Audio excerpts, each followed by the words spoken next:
Hey everybody and welcome back to Split Couch Games. I'm Scott. And I'm Ben. And this is Couchcast number 69. We're gonna not make any jokes. We'll leave this to you in the comments. Anyway, we're gonna kind of start the hype train for E3 because there's no real video game news that we're interested in talking about. Yeah, sorry. You cut out. I think you said what I was about to say, but it cut out, so maybe not. I said that there's not really there any was news. Yeah, there was news, but just not Yeah. anything that we felt would actually be podcast worthy. Yeah. Are you saying that Skype just messed up and we couldn't I don't know. Yeah. Yeah. Yeah. Okay. We So really need to see if we can do this on Discord or something. yeah, we really do. Because Skype has just been a piece of shit the last, It's been getting worse and worse, and I didn't even think that was possible, to be perfectly honest. it was functional, and that was, about it. There was one, Skype has always just been functional. And, that's all that you've ever needed it to be. But now it's not hardly even that anymore. Yeah. So this is what just happened, to me right now. I logged in to wrong account, went through this tutorial thing to go through all the settings and stuff of how Skype works, and I was like, I know this, and then it was oh, this is a different account. So I signed out, logged into the actual account that I use, and it was looks like someone else is trying to sign into your account. And I'm like, I'm trying to sign into my account. What the fuck? And so I had to go through the account recovery process. Oh, good. And I'm like, no one's trying to steal my Skype account. Good. I was so confused. So anyway, we're here. We're talking about E3 2018 and kind of what we are kind of expecting to see, or wanting to see, needing to see, whatever, man. Yeah, and I'm sure we're going to do another one of these, as E3 gets closer. Yeah. The main reason I wanted to do this one was just simply because of the fact that Bethesda has already put a date for their showcase, and as I'm sure everybody knows at this point, I'm kind of a huge fan of Bethesda, and Wait, what? that's almost accidentally in kind of a weird way. Because I'm a fan of both their publishing and development arms. So, everything from Wolfenstein to Dishonored and the Elder Scrolls Fallout, all that kind of stuff. I pretty much enjoy all of their games. So that has me pretty excited. I'm sure anyone that has followed the Bethesda game, or not the Bethesda game, but They're making I realize a game that's called Bethesda. Well, and I meant to use the phrase Bethesda game, but I was saying that in more of the business practices and the going-ons of Bethesda, and then I realized that is probably not the best term to use. So your term they used last, or when you were talking about Battlefield, that was really funny. All the way from Battlefield 2 to Battlefield 1. Yeah, kind of like that, except less stupid. Anyway. Good. But, yeah, so it has been heavily rumored for a little while now that they are going to be announcing a new franchise. And this would be a franchise coming out of Bethesda proper, so not one of its, I guess, underling studios that they publish for. Mm-hmm. So this would be coming out of the same studio that does the Elder Scrolls and Fallout and that kind of thing. And the rumors about it have been that it's a game called Starfield, and that it is an RPG set in the same... It has the same kind of structure, I guess, as what Fallout and the Elder Scrolls have, except, as the name alludes, it's more space oriented. Space. which I'm really hoping that they announce it, just because I really want to know what it is. And Starfield is very obviously a thing under their umbrella, even if it's just something that was, it was an idea once and now it's scrapped, because they do have a trademark or a copyright or something on the name Starfield. And it was speculated that Starfield was supposed to be debuted last E3. And for those that may not remember, last E3, the decor surrounding the Bethesda presentation was all very space-oriented. So it's been speculated that it was supposed to be announced then, but at the last minute it was pulled, for one reason or another. If that did happen, my money is they were kind of going into it expecting to announce it, and then there was a last-minute decision to either delay the release or to delay the announcement and do something a little more in line with what they did with Fallout 4, where they're like, hey, we've got this game, and by the way, it's coming out later this year. Yeah. And frankly, just as a little side note, I really think more developers need to follow suit with that practice. Yeah. Because as much as the hype train may help with sales, I feel like the earlier you release after starting that hype train, the more that's going to be a benefit to you. Well, I think I think you mostly see that from the console conferences where they're like, oh, in 2 years this game's going to come out. Get excited, Yep. Buy an Xbox One now so that you can play all the other games that we have, and then you're ready for when this one comes out. Because usually, like, EA, Activision, most of the time, Ubisoft, like, all those, like, they're like, this is coming out this year, get ready. Like, usually that's the case. Like, there's obviously... Yeah, I mean, sometimes. It's definitely changed over the years, but, I mean, I remember, like, Assassin's Creed even was announced at the E3 1 year before it was supposed to come out. So, like, I don't remember the dates, but, like, let's just say it was, like, E3 2006 was when they showed off Assassin's Creed for the first time, and it was just a trailer, and then it wasn't until, 2007 that it actually came out. Yeah, actually it did come out in 2007, I'm pretty sure. Okay. Well, there you go. Good example. Yeah. And I mean, that has obviously become less and less popular, but it's always confused me as to why companies do that at all. I mean, because it's especially sucky when, and there are probably going to be people that bitch about me bringing this up again in the comments, but it's especially sucky in situations where you have a game like Scalebound that's announced like 2 or 3 years out, and then it gets canceled. And I'm not saying that to like fault Microsoft in any way. It's just that's an example of why announcing a game way too early can be bad.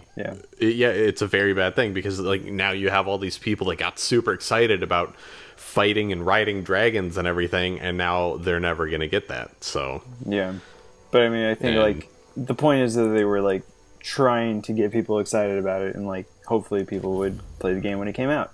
But I think like I don't know. Even to that point, like 2 or 3 years is too long. I mean, I think that like you can talk about the game before then, but like don't show off any footage if it's not coming out within the year, because so much is going to change in that footage. Things can go wrong. Unless it's like a teaser trailer, or it's showing off just some characters or something like that, and it's not like gameplay oriented in any way. Because I feel like a teaser trailer is one thing, because that's more of like an announcement of what you're working on. I do want to say though that the fact that CD Projekt Red teased Cyberpunk 2077, like, back in like 2015, and there's been nothing since is really shitty. But that's because I love them as a developer and I want more from them. And it has nothing to do with the fact that I think the game may or may not be good. Yeah, but, I mean, I think like there's different philosophies for the marketing on that stuff. I think I'm more in line with you, where I agree that like it shouldn't be too early. And like I understand like wanting to do more than a teaser trailer, because teaser trailers are nice, but they kind of like people these days are like, especially very much like, this doesn't actually show me anything. Like, I know the name of the franchise, but I don't know anything about it.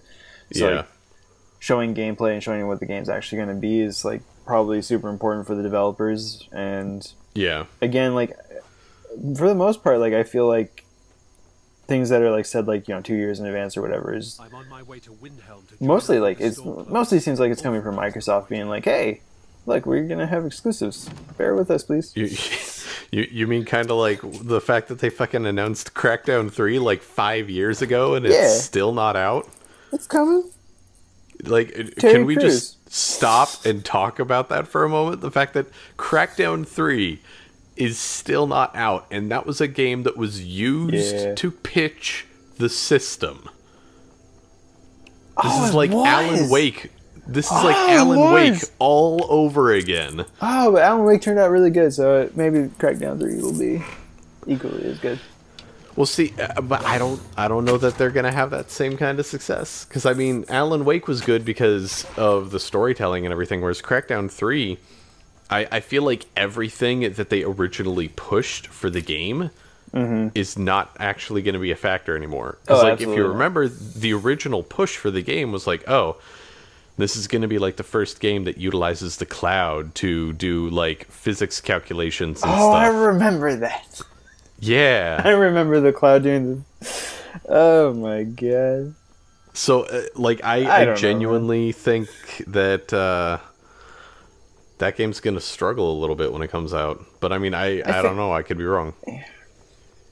But it's so like, well, just like kind of last thing, I like Crackdown. I feel like Crackdown is a game that is better than its sales numbers will be. Like, I think it's going to be like a solid game. Oh, totally. Just no one's going to care. Like, yeah, well, I feel like it's always been that way. I mean, the only reason the first game was a success was because the freaking Halo 3 beta was tied to it. Yeah.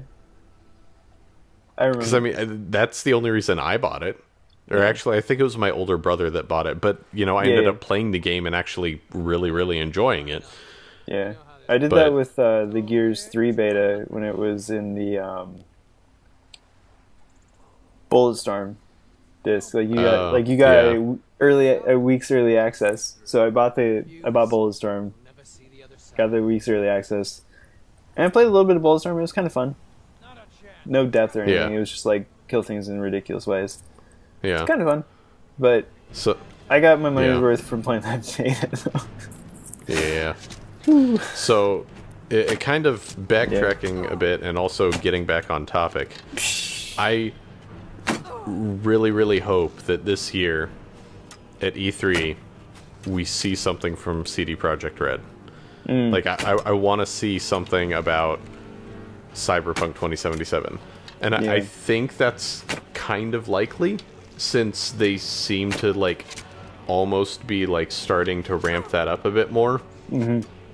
And, I mean, realistically, like I said, it was announced back in, like, 2015 or something like that. It was, like, a year or 6 months before, like, The Witcher came out.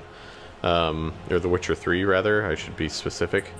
So, I have a question about that.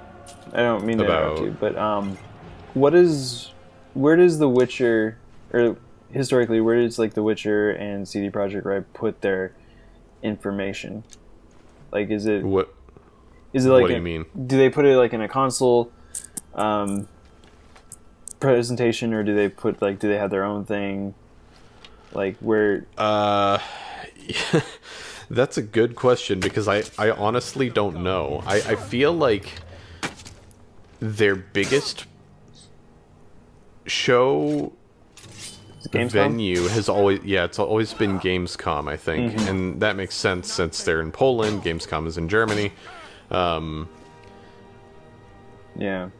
And I think they would typically take a trailer or something to E3, or maybe they would just release it at the same time or something. I don't know that they've ever really favored like one console showcase over the other, and they're obviously not big enough to have their own developer showcase. Yeah. So I honestly don't know.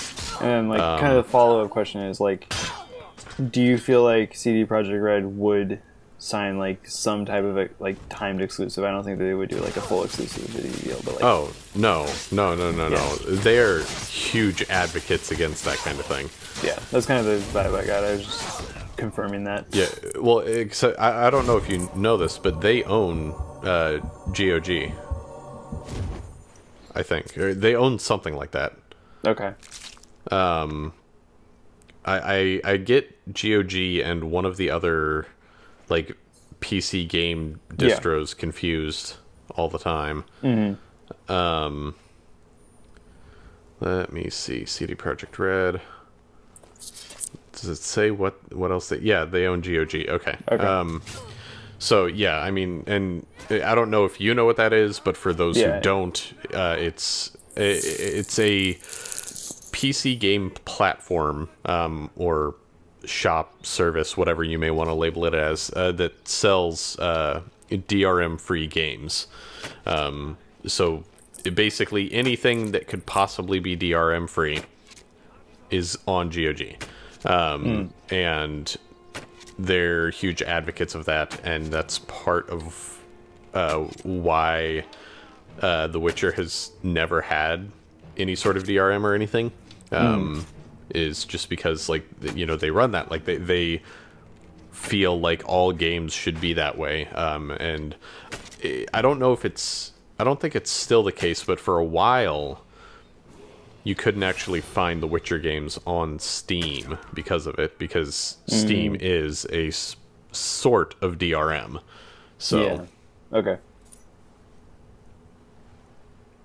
All right. Yeah. But yeah, didn't mean to derail you. I just was like, is it possible that, like, you know, Microsoft comes in and is like, hey, give us like a month. I mean, save us. Technically it is possible. Yeah. I do not see it happening though, Yeah. just because of the type of company that they are. Yeah. But I mean, you know, again, money is a powerful thing. So here's $100 million. Give us 1 month of exclusivity, please. I would actually think poorly of them for turning that down. If it was like $100 million. For 1 month. Yeah. I would think very poorly of them. I would be like, look, I get that you have your principles and everything, but come on now. Yeah. But anyway, is there anything else that you were wanting to see before I hop in with mine? I mean, there is a lot that I want to see, but I mean, some of it's kind of pipe dreamish, and others are just kind of like, I know it's probably going to be there, and I'm excited about it, but like, I'm not like super amped up about it. I mean, like I've said before, I want another Splinter Cell game, so it'd be sweet if Ubisoft came out and announced that one was coming out, but I doubt that's going to happen. Yeah. But, you know. All right. Yeah. So you can go on with yours. Okay. So I'm going to get the obvious one out of the way. I would like to hear something about the future of Gears of War. I have a kind of a sinking feeling that it's going to be maybe like a remastered collection, similar to like the Halo Master Chief collection. As much as I would like to play the campaign, so those like all remastered and everything, I don't care about the multiplayer portion of that, because the multiplayer portions for those games are so outdated compared to what Gears 4 has. Yeah. And so like I don't think I would, like, I might like hop in just for like nostalgia's sake, play a couple of games, but that would be it. Like if Yeah. I would almost rather they just like redo the campaigns and it's just like, here you go, $40. You can play all 3 campaigns, even 4 if you want to throw Judgment in there. I don't really care. I would buy that in a heartbeat. And even like bringing up the Gears 1 Ultimate Edition, making that even like slightly better, like making it 60 frames a second or whatever. Wasn't it already 60 frames? The I'm fairly certain it was. The multiplayer was, the campaign was not. The campaign for Oh. I don't know if they did it for Ultimate Edition, but the campaign for Gears 4 went up to, you could turn it up to 60 frames per second on the 1X. But it wouldn't be full 4K or something like that. Gotcha. I don't have a 1X, so I can't really speak to that all that well. Yeah. But yeah, so like, if they're gonna do the remastered collection, I would like that. Especially if they gave it the same treatment as they did Gears 1, where they like actually redid the cutscenes, not just like added the assets over them, like actually like re-edited some of them to make them better. Yeah. So something like that would be cool. Or if they want to announce Gears 5 and have it come out at the end of this year, that's fine too. That's one of those things I just kind of want to like hear what the future is. I don't even necessarily need a game to come out this year. I just want to hear about it and be like, yeah, we got Gears 5 coming in 2019. I'll be fine with that. I just want to know. Sure. Other than that, I am so curious on what the future of Halo holds. Like, it's been 3 years since we've heard anything. Like, yeah, and we haven't even gotten a teaser or anything like that. Yeah, and like, I could have sworn that like I'm so surprised that like we didn't get anything for like having Halo help launch the 1X in a more like real way. Like, obviously they updated, or they added to the quality of the assets and everything in the game for the Xbox One X, but like it made it 4K. But I'm so surprised that like Forza was really the only game that like came out and like specifically took advantage of it.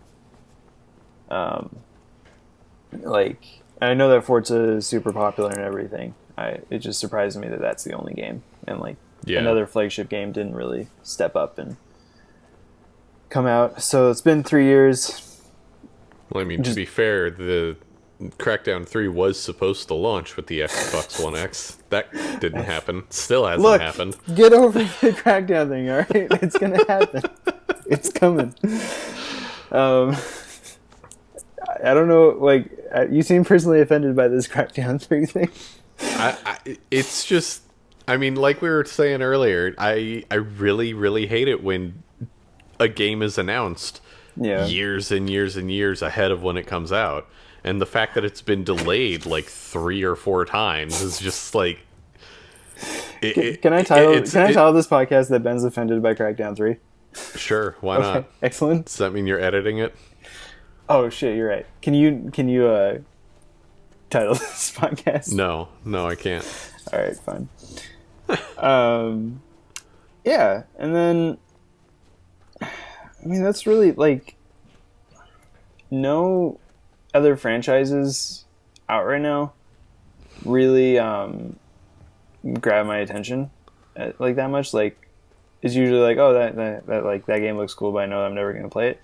I would love to like just see like a bunch of new IPs coming out like that really grab my attention. Not just from like Microsoft. Like, I know that Sony's going to come out, like they're going to have like, you know, some new IP that like it's going to like look like it's going to tell a really good story and all that, but like I'm not going to play it because I don't have a PS4. But like, if a third party could come out with like something that's like super interesting looking, that'd be great. Because I mean, I think like you kind of touched on it like before we started this podcast, and you know, you talked about it last week as well, where you know none of the games out right now like really jump out to you as like a must play because they all seem like similar to one another. Yeah, they're all very samey, and you know, part of that just simply being the popularity of first-person shooters as a medium.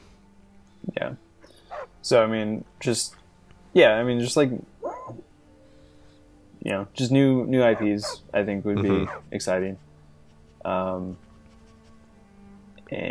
all of that. That's pretty much it. Is like those two Microsoft franchises, and as we said before, would love to see Microsoft step up in a big way with first party titles, but that even if they who knows do, if that's going to happen? Yeah, that is like they might say 3 years from now we have this game coming out. But yeah, or like if they like, look guys, we brought Scalebound back. We heard the outcries. It's back. yeah, that would be surprising. That would be like probably one of the biggest stories to come out. But yeah, I don't know. I mean, it's just at this point it's all speculation because we don't know who's going to be there and stuff. Other than, like you said, Bethesda. I think Nintendo has said that they're going to be around. I don't think they don't really do E3, but they're gonna. Well, I mean, they did last year, and maybe the year before. I can't remember. I know it may have just been last year that they actually had an E3 presence, because I think that's where they announced Mario Odyssey and everything, or showed it off for the first time, or something like that. Yeah, but wasn't it like not at E3? It was just like timed with E3 or something. I don't know. I don't know. I could be wrong. I obviously don't pay attention to Nintendo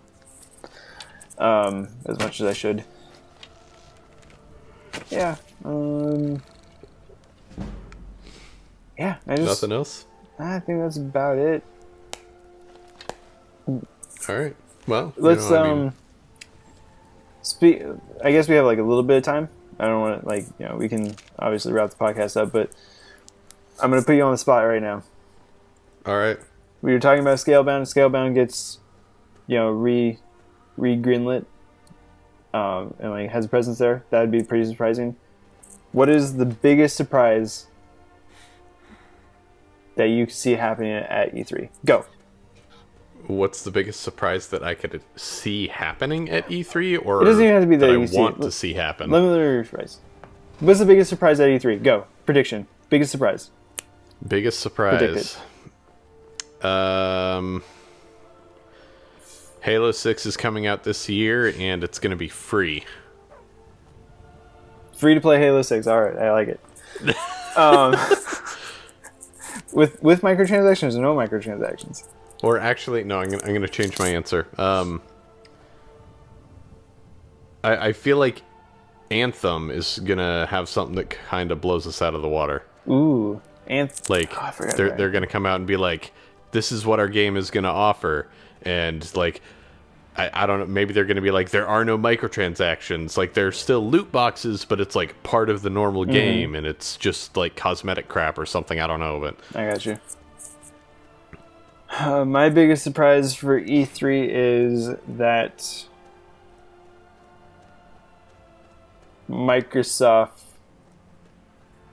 No, my biggest surprise is that someone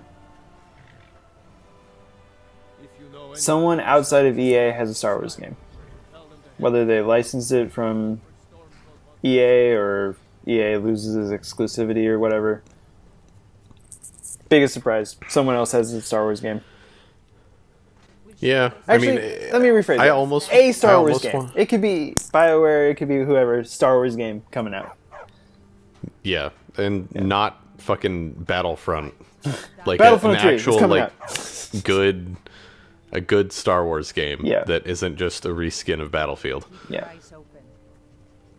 Yeah.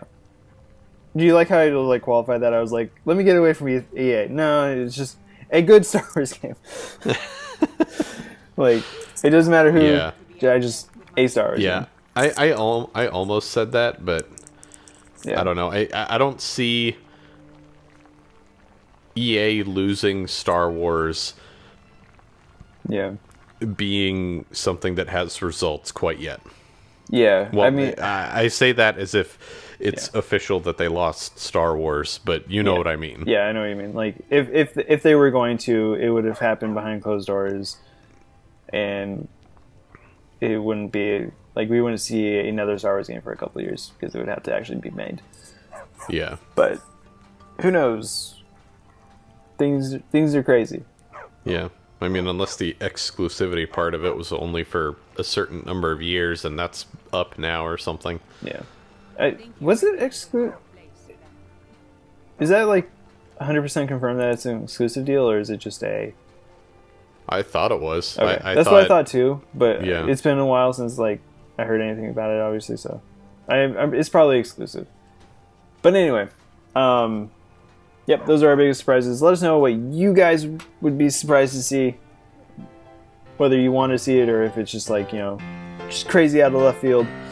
Let us know down in the comments, and yeah, we'll see you guys next time on Split Couch Games. Bye. Bye.